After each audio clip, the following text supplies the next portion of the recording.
All right, welcome to Bet the Edge. I'm Jay Croucher here with Drew Dinsick, who's about to board a plane home post day after the Super Bowl. Today, we're going to do a little AMA style, which we're going to do on all of our Tuesday shows in the off season is the plan. And so, you don't have to choose the questions on a Monday or Tuesday necessarily, but just hit us up with anything that you want answered, be it any particular markets, anything betting, anything macro about the industry.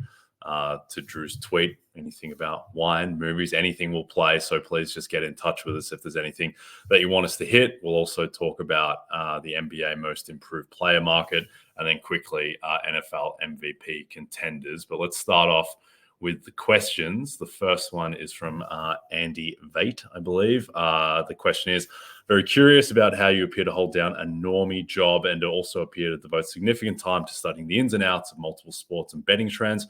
How is that even possible? I wouldn't mind a peek behind the curtain along those lines if we're in AMA mode, Drew. Yeah. So the short answer to this question is I don't have kids. I think if I had to juggle that, I would not have time to devote kind of all of my free time to my selfish passions of sports betting. But if you did not know, I do have a professional engineering license. I'm a consultant. I have an ownership stake in my consulting firm. We do geotechnical engineering. We do seismic hazard analysis, ground motion, seismology, earthquake engineering. And for the most part, I feel like I have to continue to do this, not just because I have a passion for that, as far as just being interested in natural sciences and natural systems and in particular how it affects critical infrastructure. But it's I feel like I'm giving back. It's good karma to be giving back to society by kind of working hard in the engineering space on top of spending my free time caring about sports. If I ever won the lottery, I always said I would probably just try to get into sports talk radio. I would try to be doing exactly what I'm doing here. So this is obviously a dream job to be creating content around sports, and the fact that it is in kind of the niche of sports betting is just, this happy accident. So, ultimately the ability to balance comes down to I spend nights and weekends thinking and watching games and breaking down data. Almost all of my process in the last 3 years has been streamlined to just basically letting the computer crunch the numbers. I don't have a ton of hands-on anymore when it comes to, especially for NBA, especially for tennis. Like I'm just basically, using the data and using the algorithms and the models that I've constructed to try to help find value. And then, recording content and making shows is just an added layer of fun, which is, kind of, my principal hobby. So I'm sure everybody has kind of their own, hobbies. And, I personally find it more impressive that Jay has a young family with three kids and is able to create content and bet what he's betting. So, for me, I feel like I have it a little bit easier. I don't really have any intention to kind of walk away from engineering because, again, I think I'm providing a service to society, I take the responsibility very seriously. Yeah. No, it is. And also, I think it is good to have kind of an outlet outside of betting as well, because, there's been times where I've been really deep into the weeds into, only betting and, betting full time. And it kind of can get a little bit obsessive and, you're just staring at your computer all day and looking at numbers and digesting Twitter content and everything. And it is good, I think, to have another outlet. And even though my job now is, it is largely betting, my other outlet now is, having 3 young kids, which is those 3 young kids. Yeah, they're my version of seismology, effectively. But I've been lucky in that the past 7 years, I've only had 2 jobs. One was running trading at a book, and the other was now at NBC, talking about betting and analyzing betting. And so both of those 2 things naturally lend themselves to being invested in these markets. So there's huge overlap there. So I'm lucky on that front. Yeah, I can add one other thing, which is at this point, again, streamlining your, what you're doing to come up with fair numbers is important. Everybody should do that for just so you have repeatable process. And, for the large part, like I'll rely on information via networking, really. Like distribute your network as broadly as you can. You get as many people kind of adding to the, the information side of the handicap is important. If I had to just sit around and kind of track down injury information for NFL players in a given week, that would be a full-time job. So, network and distribute as best you can. Yeah. I think the other thing too is just kind of being efficient in terms of what markets you're trying to solve. Like for me, I realized pretty early, okay, there's probably no point me trying to figure out like MLB run lines. But I can figure out like who is mispriced to win the AL Central or the NL Cy Young. Like that is stuff that I can actually figure out and find an edge in, as opposed to grinding out 2% hedges on core MLB markets on game day. Whereas there are some people who can do that, and that's what they're better off devoting their time to, and they can just bet in more volume at a smaller edge, as opposed to targeting markets that that don't require what you need to be able to beat MLB on game day. All right, next question is from Thomas Felton. I love when you guys break down tennis because I know very little about betting it. Could you do one of two things or both?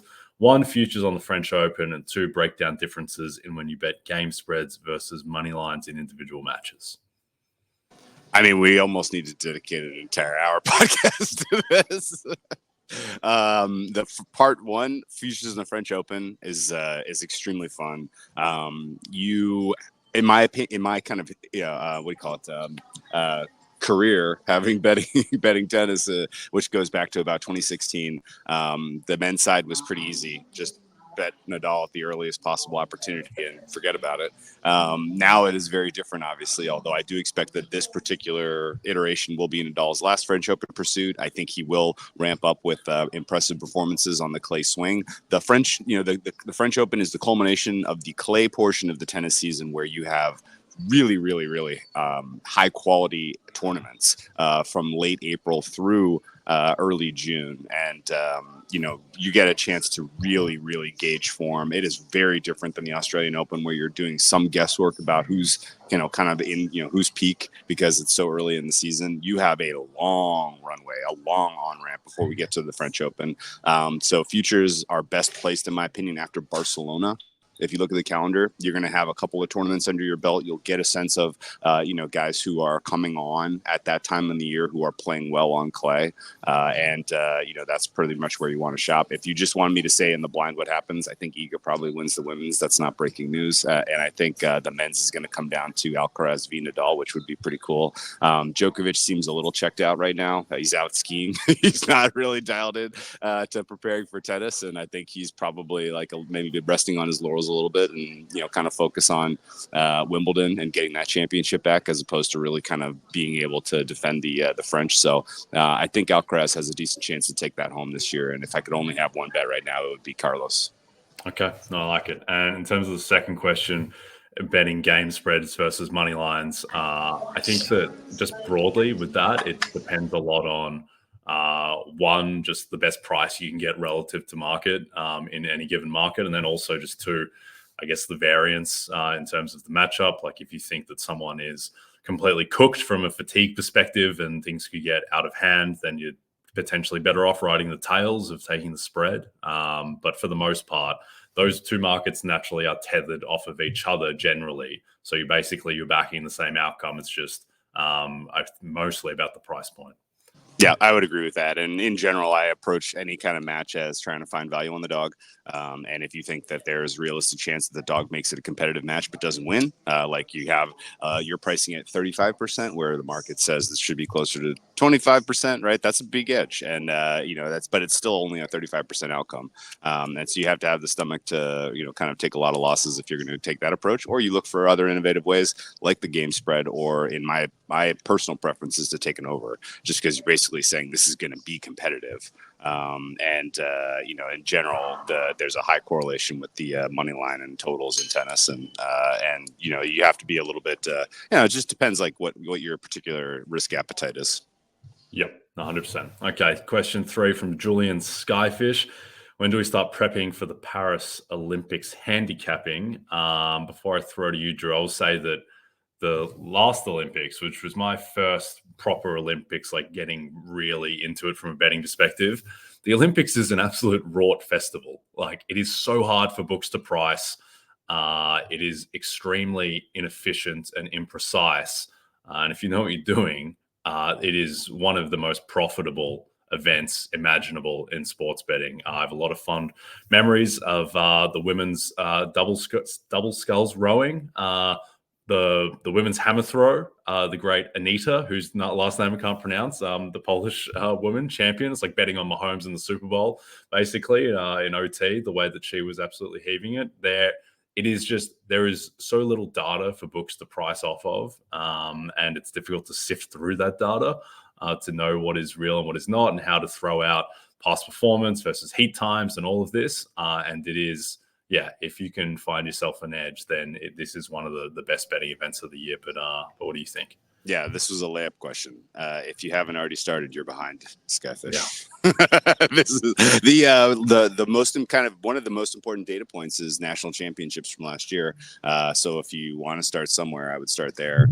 You obviously can look at specific countries and their programs for development and get a sense of who's starting to rise, and kind of figure out start weaving in some interesting side angles like countries and time zones, and the fact this is in Europe and last one was in Japan. Like, there are so many fun angles that you can already start to synthesize now. You don't have to wait. So now that football's over, if you want to turn your attention to something fun, and like Jay said, if you want to take part in the Rourke Fest, I think that's where you should go. Yeah, absolutely. There's just so much stuff. Like, you'll have 200-meter race where the price for the favorite drops or drifts precipitously because they have a bad heat time. But then you actually watch the race and they clearly let up with 20 meters to go. There's just a lot of that type of stuff. So no, there's edges galore. All right, Stephen Garrett, I'd love a review of the clutch player of the year market. Thanks. So Stephen Curry is the favorite in this market at plus 180, Damian Lillard plus 270, and then SGA at plus 350 before Luka Doncic 15-1, LeBron 20-1. Now, the biggest edge in this market was a few days ago before Stephen Curry hit that game winner against Phoenix. Now I think he is clearly the rightful favorite, and he has a fair bit of distance between himself and the field. It's a strange award. It's one that we don't have a ton of history for. But Curry, in all the metrics that you want to look at, Curry is the clear leader. Now he has his crowning moment. So I think he's certainly justified being the favorite. And it's going to take a fair bit of work for anyone to unseat him at this point. All right, before we get to most improved player, the countdown to spring training is on. So for those looking to get a head start on the upcoming MLB season, grab your Roto-World Baseball Draft Guide. It's loaded with comprehensive positional rankings, projections, and player profiles. To ensure your draft is a success, visit NBCSports.com/draft guide and use code baseball24 to get 10% off at checkout. All right. NBA most improved player. Question from Gav, our friend at Here to Make Money. Did Drew know who you were talking about when you mentioned your mate Bicko on yesterday's show? Bicko being, of course, JB Bickerstaff. And I followed that up by telling him that I can't wait to talk to Drew about Cummo, the other Australian nicknamed friend, Jonathan Kuminga, who is making a bit of a case for most improved player. Tyrese Maxey still a heavy favorite, minus 250, Şengün plus 450, Kobe White 6-1, and then Cummo is 14-1. Drew, thoughts on Kuminga? I think he's playing great basketball right now, yeah. And I think the Warriors are coming a little bit. Obviously, what's fun about a bet like Kuminga is it's so highly correlated with just the team doing well, right? And having a good narrative. If the Warriors, they were such a mess and they needed this shot in the arm in terms of youth, performance, and talent so badly that this either goes one of two ways: the Warriors rise as a team and he gets a ton of the credit for that, or they just flop and it's over, and then no one's even sniffing an award. But at price, I love it. I think this is a award that this is a market that is soft.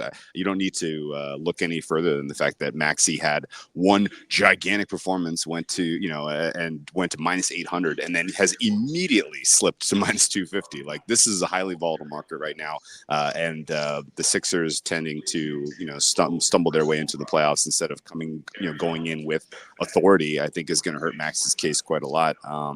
We've always talked about the rubric for this award is a first-time All-Star, and I know Kuminga's not going to have that in his resume, but the fact that Maxey's case is so tenuous makes me think this is one of those years where it might not matter. Yeah, I think we have a very vulnerable favorite now in Maxey, even if you want to make the case he's still the most likely player to win, just given that the team is going to slide. They did a little bit at the deadline to improve, but not a great deal. Like Kyle Lowry and Buddy Hield will help, but not in a way that I think is going to make them an above 500 team the rest of the way until Embiid gets back. Şengün is just, I think he's maybe the most deserving candidate on merit, but that team is just semi-scuffling, and he's in relative anonymity.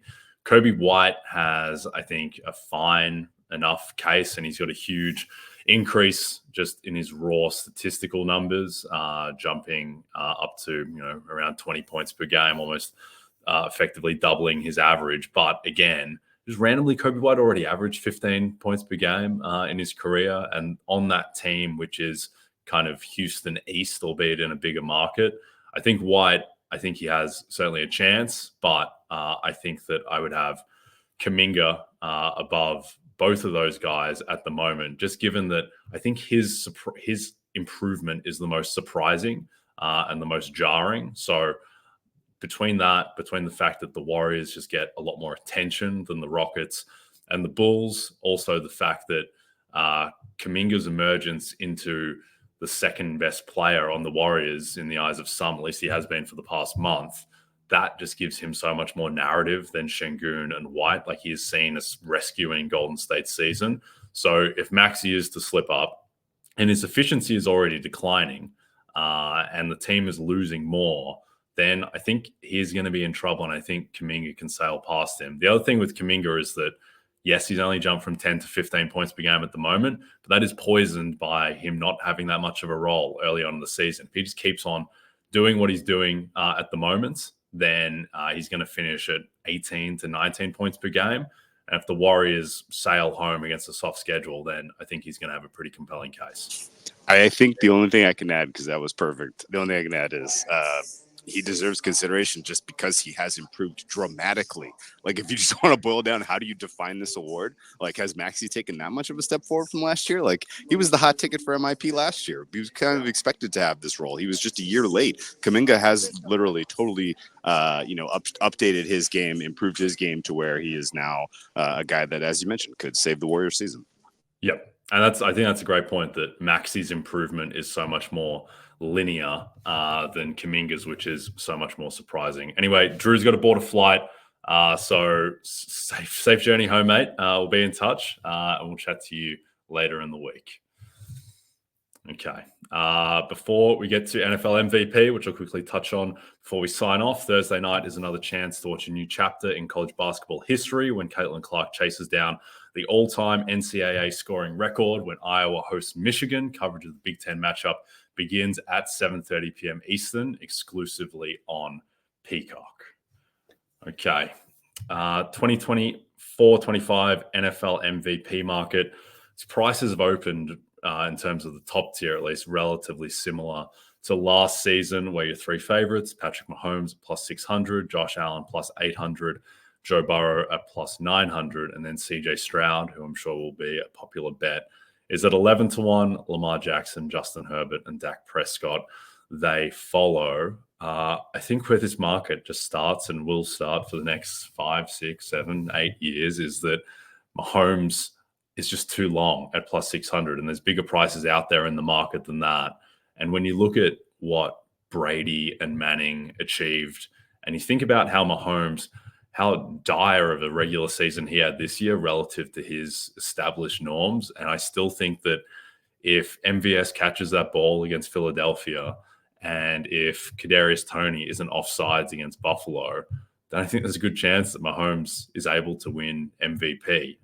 He may have had to improve his stats a little bit, but I mean, statistically, he had, I think, a better season than Lamar Jackson. It was just that the team success and the idea that the offense was scuffling, and this was a defensive team now, that all weighed against him. But he was still right there in a season that that went as poorly as it could for him. So I said this at the start of this year. There's nothing that's changed my mind. I think peak Patrick Mahomes, and his peak continues to get higher and higher in terms of what he's doing in the playoffs. I think that the regular season version of him will be better next season with Rashee Rice improved. Presumably, they will get more out of their supporting cast than they got out of MVS and the Sky Moore failed experiment and all of that. I think you add all that up, and he should just be plus 300 to win MVP, like max plus 300 every season and going forward, where it's not just that he is the best quarterback, but he is so widely regarded as the consensus best quarterback that if there is a close race, you suspect that the tiebreak goes to Mahomes.